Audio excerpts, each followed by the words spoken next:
Assalamualaikum warahmatullahi wabarakatuh. Perkenalkan, nama saya Muhammad Yasid Reza dengan NIM H081221031. Kali ini saya akan menjelaskan tentang produksi dan organisasi bisnis pada chapter 6. Untuk mengefisienkan waktu, langsung saja saya mulai masuk ke materi. Ya, yang materi pertama itu ada teori produksi dan produk marginal. Fungsi produksi. Fungsi produksi menentukan output maksimum yang dapat diproduksi dengan sejumlah input tertentu. Ini didefinisikan untuk keadaan teknik dan pengetahuan teknis tertentu. Ya, kemudian produk total, rata-rata, dan marginal. Pada produk total, menghitung produk fisik total atau jumlah produk yang menunjukkan jumlah total output yang diproduksi dalam satuan fisik seperti gandum atau jumlah sepatu kets yang ada pada gambar itu. Bisa kita lihat contoh grafiknya. Kemudian produk marginal. Produk marginal dari suatu input adalah output tambahan yang dihasilkan oleh satu unit tambahan dari input itu, sementara input lainnya dianggap konstan. Nah, kita bisa lihat contoh grafik dari produk marginal.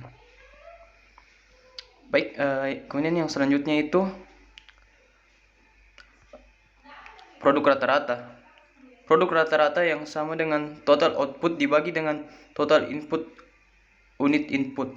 Kolom keempat dari tabel 61 itu menunjukkan produk rata-rata tenaga kerja sebagai 2000 unit per pekerja dengan satu pekerja, 1500 unit per pekerja dengan dua pekerja, dan seterusnya. Dalam contoh ini, produk rata-rata termasuk dalam seluruh kisaran input tenaga kerja yang meningkat. Kemudian ada hukum pengendalian yang berkurang. Di bawah hukum pengendalian yang semakin berkurang, sebuah perusahaan akan mendapatkan lebih sedikit dan lebih sedikit output ketika menambah tambahan unit input sambil menahan input lainnya tetap. Dengan kata lain, produk marginal dari setiap unit input akan menurun ketika jumlah input tersebut meningkat, dengan mempertahankan semua input lainnya konstan.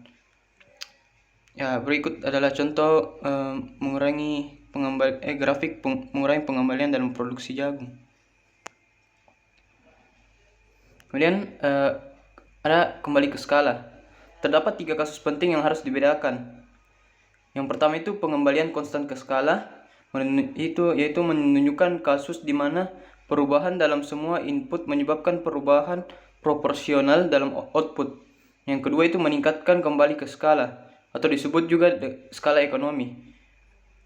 Muncul ketika peningkatan semua input mengarah pada peningkatan tingkat output yang lebih dari proporsional. Kemudian yang ketiga, penurunan skala hasil.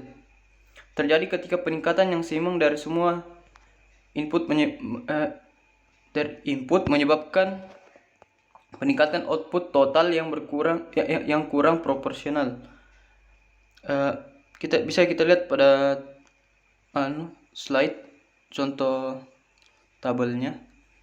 Produksi menunjukkan peningkatan, penurunan, atau skala hasil konstan ketika peningkatan yang seimbang di semua input mengarah ke peningkatan output yang lebih dari proporsional, kurang dari proporsional, atau hanya proporsional. Ya, kemudian ada jangka pendek dan jangka panjang. Untuk memperhitungkan peran waktu dalam produksi dan biaya, kami membedakan antara dua periode waktu yang berbeda. Kami mendefinisikan dari jarak pendek sebagai periode di mana perusahaan dapat menyesuaikan produksi dengan mengubah variabel faktor seperti bahan dan tenaga kerja, tetapi tidak dapat mengubah faktor tetap seperti modal. Jangka panjang adalah jangka waktu yang cukup lama sehingga semua faktor termasuk modal dapat disesuaikan. Produksi yang efisien membutuhkan waktu serta input konvensional seperti tenaga kerja. Oleh karena itu, kami membedakan antara dua periode waktu yang berbeda dalam produksi dan analisis biaya. Jangka pendek adalah periode waktu di mana hanya beberapa input variabel yang dapat disesuaikan. Dalam jangka pendek, faktor tetap seperti pabrik dan peralatan tidak dapat dimodifikasi atau disesuaikan sepenuhnya. Kemudian yang jangka panjang adalah periode di mana semua faktor yang digunakan oleh perusahaan termasuk modal dapat diubah. Kemudian perubahan teknologi. Sejarah ekonomi mencatat bahwa total output di Amerika Serikat telah tumbuh lebih dari 10 kali lipat selama 1 abad terakhir. Bagian dari keuntungan itu berasal dari input yang meningkat seperti tenaga kerja dan mesin, tetapi sebagian besar peningkatan output berasal dari perubahan teknologi yang meningkatkan produktivitas dan standar hidup. Beberapa contoh penggunaan teknologi sangat dramatis, contohnya itu jet berbadan lebar yang meningkat jumlah mil penumpang per unit input hampir 50%. Serat optik yang telah menurunkan biaya dan meningkatkan kehandalan dalam telekomunikasi, dan peningkatan teknologi komputer yang telah meningkatkan daya komputasi lebih dari 1000 kali lipat dalam 3 dekade.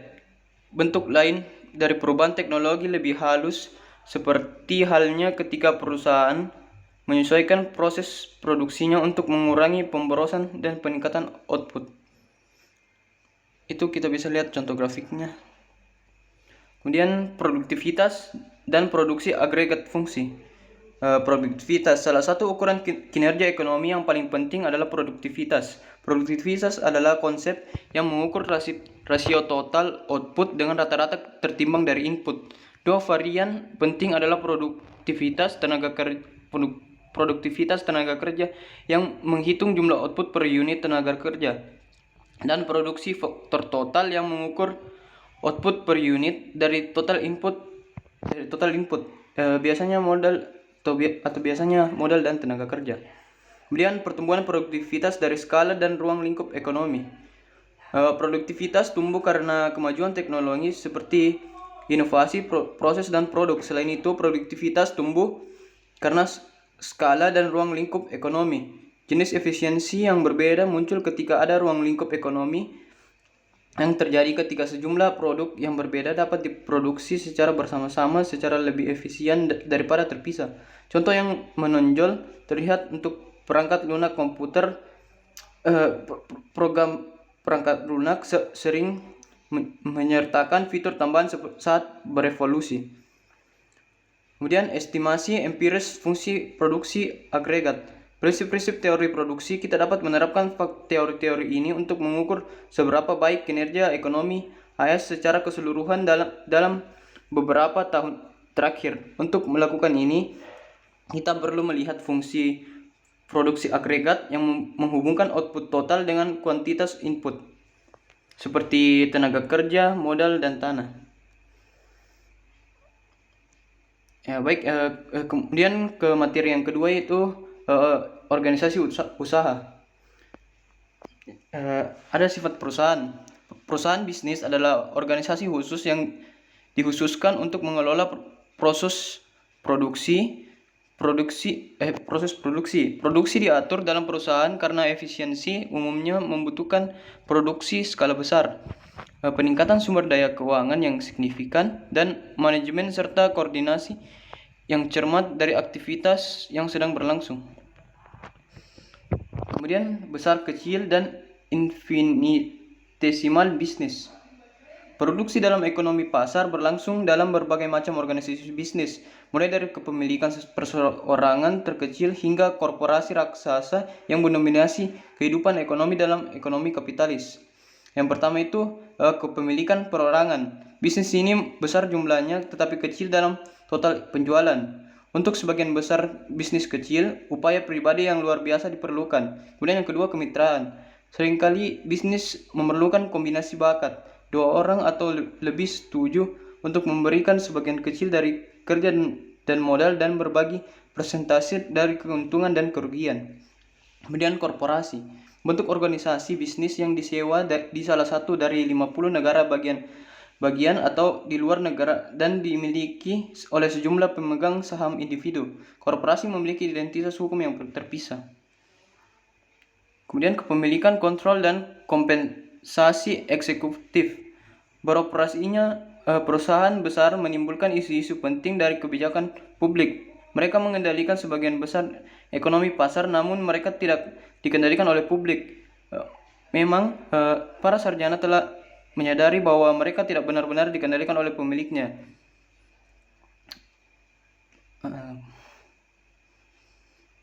Baik, mungkin itu